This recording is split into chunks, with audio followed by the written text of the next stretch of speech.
Is this a dagger which I see before me, the handle toward my hand? Art thou not fatal vision, sensible to feeling as to sight? Or art thou but a dagger of the mind, a false creation? Nature seems dead, and wicked dreams abuse the curtained sleep. Witchcraft celebrates pale Hecate's offering. Hear it not, Duncan, for it is a knell that summons thee to heaven or to hell. I was 13 or 14 when I had the idea to write The Curse of the King, and it was because I was freshly a high school theater participant, and someone brought up Macbeth in the theater, and I almost said the name out loud, and I was shushed very quickly, and they were like, don't say it, don't say it. And I was like, oh my god, why? And they couldn't give me a straight answer, and so I did a little bit of research in my own time and found out that allegedly in the writing of the play, Shakespeare used real spells and real black magic, and a group of witches was watching his performance and cursed the play because they were angry that he stole from them. I was like, that's cool, and why has no one written about that yet?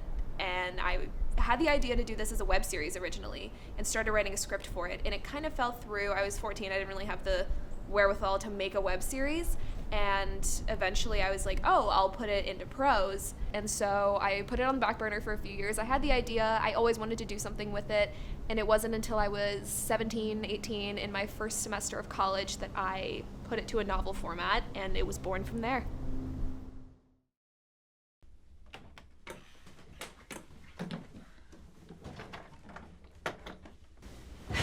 Spill. My mom threatened to go to the coven.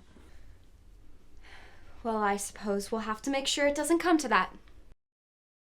What if I ended it? What? The curse. What if I ended it?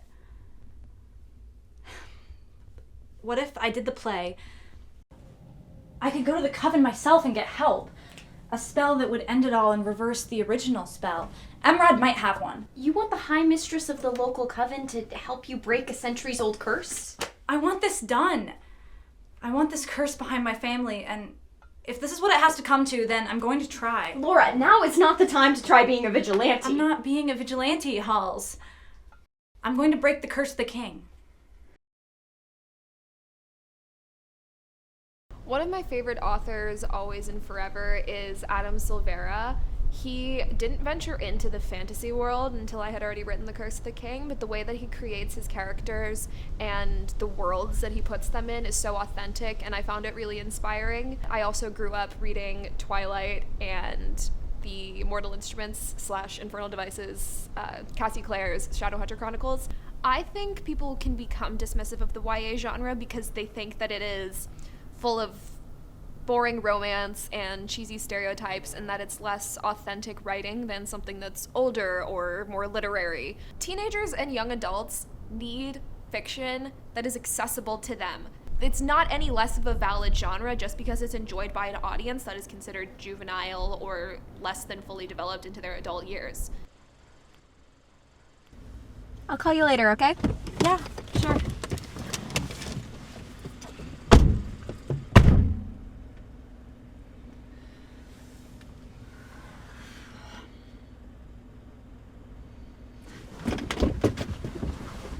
Peter, wait! What's up? I'm an idiot for not noticing before. Laura, it's not... You're a vampire. I knew you'd figure it out, but... You knew I was a witch. How? Macbeth auditions. When you spoke, the whole room was in a trance-like state. I figured it was witchcraft, but I didn't bring it up because I didn't want to give away that I even knew anything magical existed. What's your game with Holly? Nothing. There's no game with her. We're just going to a dance together. She really likes you. You can't hurt her. I'm not going to hurt her, Laura. Let's go somewhere and talk it out. You are turning blue. The main character, Laura, is a headstrong, stubborn 17-year-old who gets her mind stuck on one thing she wants to do and will stop at nothing to get it. Holly is Laura's best friend of well over a decade. She is sweet and caring and Laura's #1 cheerleader. She's a lot feistier than she gives herself credit for, and loyal in the sense that when her friends are threatened, she comes claws out.